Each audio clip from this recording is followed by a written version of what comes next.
എപ്പിസോഡിൻ്റെ തുടക്കത്തിൽ നമ്മൾ കാണുന്നത് ചെങ്ങിൻ്റെ വീട്ടിലേക്കെത്തിയ ചെങ്ങിനെയും ലിന്നിനെയാണ്. കൂടെ ഹോങ്ങുമുണ്ട്. ആ ആക്സിഡൻറ്റിൽ നിന്ന് രക്ഷപ്പെട്ട ശേഷം അവർ നേരെ അങ്ങോട്ടേക്കാണ് ചെന്നത്. ഹോങ് ഇപ്പോഴും ഏജൻറ്റ് ലിങ് സത്യങ്ങൾ അറിഞ്ഞല്ലോ എന്നോർത്ത് സങ്കടപ്പെട്ട് ഡ്രിങ്ക്സ് അടിച്ചതിൻ്റെ ഹാങ് ഓവറിലാണ്. അതേസമയം ചെങ്ങ് ലിന്നിനോട് നീ ഫ്രഷ് ആയിട്ട് വാ എന്ന് പറയാണ്. കുളിക്കാൻ പോകുന്ന ലിന്ന് ചെങ്ങിൻ്റെ ലക്ഷറി ബാത്റൂം കണ്ട് അമ്പരന്ന് നിൽക്കുകയാണ്. ചെങ്ങ് കുളിക്കുന്ന ബാത്ടബിലാണല്ലോ അവൾ കുളിക്കാൻ പോകുന്നത് എന്ന് ഓർക്കുമ്പോൾ തന്നെ അവൾക്ക് വല്ലാത്തൊരു സന്തോഷമായിരുന്നു. കുളി കഴിഞ്ഞ് വന്ന ലിന്നിനെ കണ്ട് ചെങ്ങ് അമ്പരന്ന് പോവുകയാണ്. കാരണം കുളി കഴിഞ്ഞ് മാറിയിടാൻ തൻ്റെ ഡ്രസ്സൊന്നും ഇല്ലാതിരുന്നത് കൊണ്ട് അവിടെ കിടന്ന ചെങ്ങിൻ്റെ ഒരു ഷർട്ട് ഇട്ടാണ് അവൾ ഇറങ്ങി വന്നത്. അതിനുശേഷം ഞാൻ കാരണമാണ് നീയും കൂടി ഇതിലേക്ക് വന്നപ്പെട്ടത് എന്ന് പറഞ്ഞ് ലിന്നിനോട് മാപ്പ് പറയാണ് ചെങ്ങ്. ആ ടൈമിൽ ഉറങ്ങിക്കൊണ്ടിരുന്ന ഹോങ് ചെങ്ങിൻ്റെ മേത്തേക്ക് അവൻ്റെ കാലെടുത്തിടുകയാണ്. അതുകൊണ്ട് തന്നെ അവൻ വീഴാൻ പോവാണ്. ഇത് കാണുന്ന ലിന്ന് അവൻ വീഴാതിരിക്കാനായിട്ട് അവനെ പിടിക്കുകയാണ്. അങ്ങനെ ആ ഒരു മൊമെൻറ്റിൽ അവർ പോലും അറിയാതെ ഒരു കിസ് ചെയ്യാൻ പോകുന്നുണ്ടെങ്കിലും ഹോങ് ഒച്ച വെച്ചതുകൊണ്ട് അവർ മുടക്ക് മാറുകയാണ്. അതേസമയം കിടക്കാൻ പോയ ലിന്നിന് ആ ഒരു മൊമെൻറ്റിനെ പറ്റി ഓർത്ത് ഉറക്കവേ വരുന്നുണ്ടായിരുന്നില്ല. അപ്പുറത്ത് ചെങ്ങിനും ഉറക്കമുണ്ടായിരുന്നില്ല. പക്ഷെ ചെങ്ങ് ഉറങ്ങാതിരുന്നത് ഹോങ്ങിൻ്റെ കാര്യം ആലോചിച്ചായിരുന്നു. ആ ലോകത്ത് അവനെ സർവൈവ് ചെയ്യാനായിട്ട് ഹോങ് മരണപ്പെടുത്തുന്നതിനെക്കുറിച്ച് ചെങ്ങിന് ഓർക്കാനേ വയ്യായിരുന്നു. അന്നത്തെ ദിവസം ആ ഒരു ആക്സിഡൻറ്റും കോമറ്റും ഒക്കെ സ്വപ്നം കാണുന്നത് ലിന്നാണ്. അവൾ ഒച്ച വെച്ചതിനെ തുടർന്ന് അവിടേക്ക് എത്തിയ ചെങ്ങ് എന്ത് പറ്റിയെന്ന് ചോദിക്കുമ്പം അന്ന് നമ്മൾ പോയ ആ ടണലിൽ വെച്ച് ഞാൻ കാരണം നിങ്ങൾക്ക് അപകടം സംഭവിക്കുന്നതായാണ് ഞാൻ സ്വപ്നം കണ്ടത് എന്ന് ലിന്ന. അവൾ വല്ലാണ്ട് പേടിച്ചിട്ടുണ്ട് എന്ന് മനസ്സിലാവുന്ന ചെങ്ങ് ഒറ്റയ്ക്ക് കിടക്കാൻ പേടിയാണെങ്കിൽ ഞാനിവിടെ കിടക്കാം എന്ന് പറഞ്ഞ് അന്ന് രാത്രി അവളുടെ കൂടെ കിടക്കാണ്. അടുത്ത ദിവസം ഉറക്കമുണരുന്ന ഹോങ് ലിന്നിനെ അന്വേഷിച്ച് അവളുടെ റൂമിലേക്ക് വരികയാണ്. പക്ഷേ അവിടെ ചെങ്ങായിരുന്നു കിടക്കുന്നത്. പെട്ടെന്ന് തന്നെ ഹോങ് കാണാതിരിക്കാനായിട്ട് ചെങ്ങ് തല വഴി ബെഡ്ഷീറ്റ് ഇട്ട് കൊടുക്കുകയാണ്. ഹോങ് നേരെ വന്ന് ബെഡിലുള്ളത് ലിന്നാണെന്ന് കരുതി ബെഡിലോട്ട് കയറി അവളോട് കുശലം പറയാനായിട്ട് തുടങ്ങുകയാണ്. മറുപടി ഇല്ലാഞ്ഞുകൊണ്ട് തന്നെ അവൻ നേരെ മേത്തേക്ക് കയറി ഒന്നുകൂടെ പറയാനായിട്ട് തുടങ്ങുമ്പം ചെങ്ങ് അവനെ എടുത്ത് മറിച്ചിടുകയാണ്. അപ്പോഴാണ് അവിടേക്ക് ലിൻ വരുന്നത്. അന്നേരമാണ് ചെങ്ങായിരുന്നു ലിന്നല്ല അവിടെ കിടന്നിരുന്നതെന്ന് ഹോങ്ങിന് മനസ്സിലാവുന്നത്. അടുത്ത സീനിൽ ചെങ്ങ് ലിന്നിനെയും കൂട്ടി ഒരു സ്ഥലത്തിരുന്ന് സംസാരിക്കുമ്പോൾ ചെങ്ങിൻ്റെയും ഹോങ്ങിൻ്റെയും ബന്ധത്തെക്കുറിച്ചും അവരുടെ രൂപസാദൃശ്യത്തെക്കുറിച്ചും ഒക്കെ ലിന്ന് തിരക്കാണ്. ചെങ്ങ് നേരം അവൻ വർഷങ്ങൾക്ക് മുന്നേ നഷ്ടപ്പെട്ട ട്വിൻ ബ്രദറാണ് ഹോങ്ങെന്നും കള്ളം പറയുന്നു.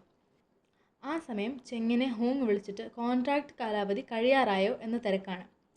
അത് കഴിയാറായി, പക്ഷേ ഉടനെ തന്നെ റിന്യൂ ചെയ്യണമെന്നും കുറച്ചു കാലം കൂടി നീ ഞാനായിട്ട് അവിടെ നിൽക്കണമെന്നും പറയുകയാണ് ചെങ്ങ്.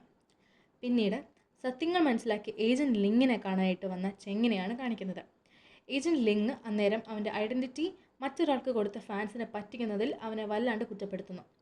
ലിങ്ങിനോട് തൻ്റെ ട്വിൻ ബ്രദറാണ് ഹോങ് എന്നും കുറച്ച് നാളത്തേക്ക് ഈ സെലിബ്രിറ്റി ലൈഫ് ചെങ്ങ് ക്വിറ്റ് ചെയ്യുകയാണെന്നും അതുകൊണ്ട് കുറച്ച് നാളത്തേക്ക് ഹോങ്ങിനെ ചെങ്ങായി നിർത്തണമെന്നും റിക്വസ്റ്റ് ചെയ്യുകയാണ്. ഹോങ്ങിനെ ചെങ്ങിന് പകരം നിർത്താൻ സമ്മതിക്കാത്ത ഏജൻറ്റ് ലിങ് ചെങ്ങുമായി വഴക്കിട്ട് നേരെ പോകുന്നത് ലിന്ന് ജോലി ചെയ്യുന്ന ഓഫീസിലേക്കാണ്. അവിടുത്തെ മാനേജറിൻ്റെ അടുത്ത് ചെന്നിട്ട് ചെങ്ങിൻ്റെ ആൾമാറാട്ടത്തെക്കുറിച്ചുള്ള ന്യൂസ് ലീക്കാക്കുവാണ്.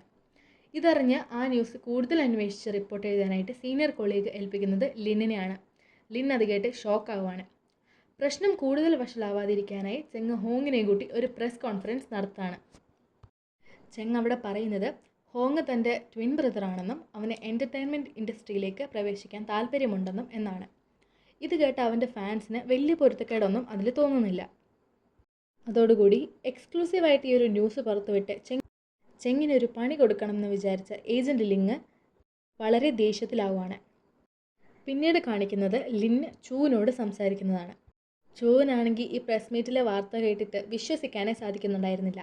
അവർ തമ്മിൽ രൂപസാദൃശ്യം ഉണ്ടെങ്കിലും ഇങ്ങനെ സ്വന്തം ബ്രദറായിരിക്കുമെന്നൊന്നും അവൾ സ്വപ്നത്തിൽ പോലും വിചാരിച്ചിട്ടുണ്ടാവില്ല. അതേസമയം ലിന്നിന് മറ്റൊരു കാര്യം ആലോചിച്ചിട്ടായിരുന്നു ടെൻഷൻ. ഹോങ് തൻ്റെ ട്വിൻ ബ്രദറാണെന്ന് ചെങ്ങ് തന്നെ വെളിപ്പെടുത്തിയത് കൊണ്ട് തന്നെ ഹോങ്ങിനെയും ഇനി ഫാൻസും മറ്റുള്ള ആൾക്കാരും ശ്രദ്ധിക്കാൻ തുടങ്ങും. അതുകൊണ്ട് ഹോങ്ങിൻ്റെ എന്തെങ്കിലും പ്രവൃത്തികൾ കൊണ്ട് ചെങ്ങിന് എന്തെങ്കിലും കുഴപ്പമുണ്ടാവുമോ എന്നായിരുന്നു അവളുടെ ടെൻഷൻ. അതേസമയം ചെങ്ങിൻ്റെ ആ ഡ്രൈവറിൻ്റെ അതേ മുഖസാദൃശ്യമുള്ള ആ ബോസിനെ കാണിക്കുകയാണ്. ആ ഡ്രൈവർ തൻ്റെ കസ്റ്റഡിയിൽ നിന്ന് രക്ഷപ്പെട്ടു എന്നറിഞ്ഞ ബോസ് തൻ്റെ ആൾക്കാർക്ക് അയാളെ കണ്ടുപിടിക്കാനുള്ള ഓർഡർ കൊടുത്തിരുന്നെങ്കിലും അവർക്ക് അയാളെ കണ്ടുപിടിക്കാൻ സാധിക്കുന്നില്ല. അയാൾ ആ ടെൻഷനിൽ അവിടെ ഇരിക്കുമ്പം പെട്ടെന്ന് ആരോ വന്നിട്ട് അയാളെ ഷോക്ക് അടിപ്പിച്ച് വീഴ്ത്തുകയാണ്. നോക്കുമ്പോൾ അത് മറ്റാരുമല്ല, ആ ഡ്രൈവർ തന്നെയാണ്. ചെങ്ങിൻ്റെ സഹായത്തോടെ രക്ഷപ്പെട്ട ആ ഡ്രൈവറിൻ്റെ ലക്ഷ്യം ബോസ് തന്നെയായിരുന്നു. എങ്ങനെയെങ്കിലും ആ ബോസിനെ കൊന്നിട്ട് ഈ ലോകത്ത് ജീവിക്കണം എന്നായിരുന്നു അയാളുടെ ലക്ഷ്യം. ചെങ്ങും ഹോങ്ങും തമ്മിൽ ആൾമാറാട്ടം നടത്തിയതുപോലെ തന്നെ ആ ബോസിൻ്റെ സമ്മതമില്ലാതെ തന്നെ ഡ്രൈവർ അയാളുമായിട്ട് സ്വിച്ച് ചെയ്യുകയാണ്. ബോസിനെ പോലെ വേഷം ധരിച്ച് ഡ്രൈവർ നടക്കുകയാണ്. ഡ്രൈവർ ആ ബോസിനെയും കൊണ്ട് അയാളെ കെട്ടിയിട്ടിരുന്ന അതേ ഗോഡൗണിലേക്ക് കൊണ്ട് കെട്ടിയിടുകയാണ്. ഞാനിവിടെ കിടന്ന് ഒച്ച വെച്ചിട്ടും ഒരു ഈച്ച പോലും എന്നെ രക്ഷിക്കാൻ വന്നില്ല. അതുപോലെ തന്നെ നീ ഇവിടെ കിടന്ന് എത്ര ഒച്ച വെച്ചാലും നിന്നെ രക്ഷിക്കാനായിട്ട് ഇവിടെ ആരും വരില്ല എന്ന് ഡ്രൈവർ ബോസിനോട് പറയുകയാണ്. എൻ്റെ സഹായം കൊണ്ട് ഇത്രയും നാൾ നീ സുഖമായിട്ട് ജീവിച്ചില്ലേ, ഇനി ഞാനൊന്ന് ജീവിക്കട്ടെ എന്ന് പറഞ്ഞ് അയാളെ അവിടെ ഇട്ടിട്ട് പോവാണ് ഡ്രൈവർ.